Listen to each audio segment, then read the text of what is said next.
ராம் நாராயண் ராம். இன்று நாம் பேசப் போகிறோம் மக்கள் சந்தாந்தளம் எவ்வாறு சேர்ந்தனர் என்பதை பற்றி.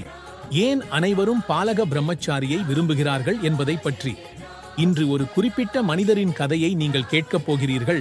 அவர் எப்படி சந்தாந்தளத்தில் சேர்ந்தார் மற்றும் அவருடைய அனுபவம் எப்படியாக இருந்தது என்பதையும். ஜெய்ப்பூரில் வசிக்கும் நரேஷ் சர்மா அவர்கள் ஒரு பணியாளராக வேலை செய்தவர். 2012ஆம் ஆண்டில் ஓய்வு பெற்றார். இந்த சம்பவம் நிகழ வேண்டிய ஒன்று. கேள்வி இதுதான்: ஓய்வு பெற்ற பிறகு மனிதன் என்ன செய்ய வேண்டும்? அவர் வீட்டில் இருக்கும்போது சேவையில் கிடைத்த பணத்தை ஹோட்டல் வியாபாரத்தில் முதலீடு செய்தார். அவர் ஒரு நிகழ்ச்சியில் கலந்து கொள்ள கொல்கத்தா சென்றார். அந்த நாள் குரு பூர்ணிமா தினமாக இருந்தது. அங்கு அவருடன் என் சந்திப்பு நடந்தது. பின்னர் நான் அவரை பார்த்து அவரின் முழுமையான அறிமுகத்தை எடுத்தேன். எனக்கு அந்த நேரத்தில் புரிந்தது, அவர் இப்போது எல்லா வேலைகளிலிருந்தும் விடுவானவர். அவர் என்னுடன் சேர்ந்து சந்தாந்தளத்தை பிரபலப்படுத்தலாம்.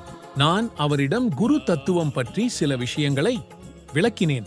அவருக்கும் அது புரிந்தது. பின்னர் நான் அவரிடம் கூறினேன், குரு பூர்ணிமா நாளில் நீங்கள் குருவுக்கு ஏதேனும் செய்ய விரும்புகிறீர்களா? அவர், ஆம், நான் செய்ய முடியும். நீங்கள் என்ன செய்ய வேண்டும் என்று சொல்லுங்கள் என்று கூறினார். அவர் கூறிய கருத்துக்கள் எனக்கு மிகவும் பாதிப்பாக இருந்தன. அதன் பிறகு நான் அவரிடம், நான் உங்களுடன் உங்கள் வீட்டுக்கு செல்வேன் என்று கேட்டேன். அவர், ஆம், வாருங்கள் என்றார். நாம் இருவரும் அவருடைய வீட்டுக்கு வந்தோம். அவரின் வீட்டிற்கு சென்று எல்லாவற்றையும் பார்த்தேன், புரிந்தேன் மற்றும் அவருக்கு சில புத்தகங்கள் அளித்தேன். பின்னர் அந்த புத்தகத்தை அவருக்கு விளக்கியேன். அதன் பிறகு நான் திரும்பி வந்தேன். அப்போது கொல்கத்தாவில் ஒரு நிகழ்ச்சி இருந்தது. அதில் நான் அவரை அழைத்தேன். அவர் என் வீட்டுக்கு வந்தார் மற்றும் தங்கினார். நான் அவருக்கு ஒரு புத்தகம் கொடுத்து அதை படிக்கச் சொன்னேன். நாளை நீங்கள் அனைவரின் முன்னிலையில் இதை பற்றி பேச வேண்டும். அவர் படித்தார். ஆனால் அது அவருக்கு புரியவில்லை, ஏனெனில் மொழி கொஞ்சம் கடினமானது. நான் அதை அவருக்கு விளக்கியேன். அதிலிருந்து அவருக்கு கொஞ்சம் புரிந்தது. அடுத்த நாள் நாம் அந்த நிகழ்ச்சிக்கு சென்றோம். நான் அவரிடம் அனைத்து மக்களின் முன்னிலையில் பேசும்படி கேட்டேன். அப்போது அவர் மேடை மீது இருந்து எனக்கு மிகவும் நன்றியுடன் கூறினார். நான் ஜெய்ப்பூரிலிருந்து இந்த மேடையில் பேச வாய்ப்பு பெற்றது ஒரு பெரிய குருபக்கம். அவர் கூறினார், எனக்கு முழுமையாக நம்பிக்கை உள்ளது. நிச்சயமாக என்னுள் ஒரு சக்தி இருக்கிறது. அதனால் நான் இங்கு வர முடிந்தேன். அடுத்த முறையில் நான் முழுமையாக தயாராக வருவேன் மற்றும் அனைத்து கேள்விகளுக்குமே பதிலளிப்பேன். பின்னர் ஒருவேளை அவரிடம் யாராவது கேட்டார்கள், நீங்கள் பிராமணர் மற்றும் ராம் நாராயணின் பக்கம் எப்படி உங்கள் ஈர்ப்பு ஏற்பட்டது என்று. அப்போது அவர் கூறினார், நான் குரு தத்துவத்தை, குரு சிதனையை புரிந்து கொண்டேன். ராம் நாராயண ராம் என்ற வார்த்தையில் உலகெங்கும் பிரம்மாண்டம் அனைத்தும் பொருந்தி இருக்கிறது. ரா ரா என்ற வார்த்தை இந்த பிரம்மாண்டம் முழுவதும் சுற்றி வருவது, எல்லாம் ராயில் இருந்து வருகிறது. பிறகு மா என்றால் அது ஒரு மகாகாஷை குறிக்கின்றது. ஆகாஷ் என்றால் நாம் பார்க்கும் வானம், அது ஒரு மகாகாஷ். முழு பிரம்மாண்டம் பரவி இருக்கின்றது. அது நமது பார்வையில் கண்ணாக தெரிகிறது. அதனை மகாகாஷ் என்று அழைக்கின்றோம். ராம் என்ற வார்த்தையை நினைத்தவுடன் நாங்கள் முழு பிரம்மாண்டம் மகாகாஷை நினைத்துவிட்டோம். பிறகு வந்தது நான். பிறகு வந்தது நாராயண நா என்ற வார்த்தையில் மிக குறைந்த அணி மற்றும் பரமாணுவம் முதல் பெரிய உலக உருவாகும். ஏனெனில் இது ஒரு பூஜை மந்திரம். ராம் நாராயண என்ற மந்திரத்தின் உள்ளே தான் அனைத்து பரமாணுவங்கள் மற்றும் அணி அனைத்தும் உள்ளன.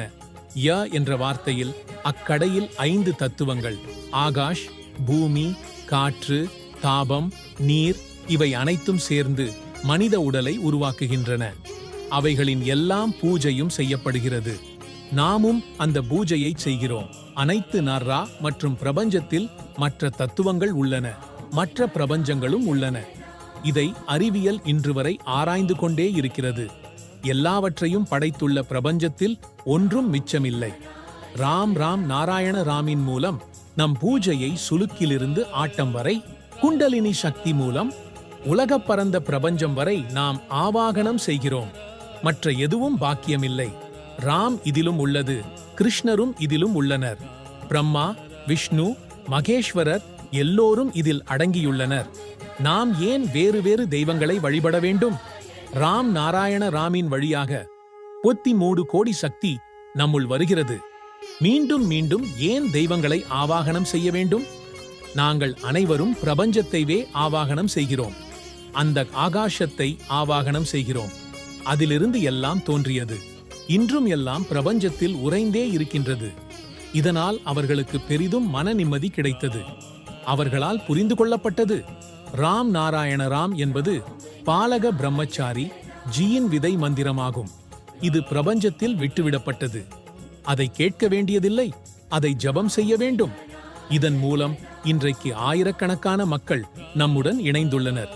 இதனால் எல்லோருக்கும் பயன் கிடைக்கிறது. எவருக்கும் இரவில் நிம்மதியான தூக்கம் வரவில்லை என்றால் ராம் நாராயணை ஜபம் செய்தால் தூக்கம் வரும். இதனால் அவர்களுக்கு பல நன்மைகள் கிடைத்தது. அதனால் அவர்களும் நம்முடன் சேர்ந்தனர். அவர்கள் வேண்டியதை பெற்றனர். கூறப்படும் வார்த்தைகளில் வானத்தில் கைகளை உயர்த்தி கேட்டால் கிடைக்கும். அவர்களால் எந்த உத்தரவிலும் இல்லை. அவர்கள் தங்களின் விருப்பத்தின்படி சாந்தான் தலுடன் இணைந்து இதன் போதனையை பரப்புகின்றனர். அவர்களை நான் பார்த்தபோது அவர்கள் மிகவும் புத்திசாலித்தனமாகவும் நற்பண்புடையவர்களாகவும் தோன்றினார்கள். அவர்களது மனம் மிகவும் சாந்தமாகவும் தூய்மையாகவும் இருந்தது. அதனால் அவர்கள் சாந்தான் தலுடன் சேர்ந்தனர்.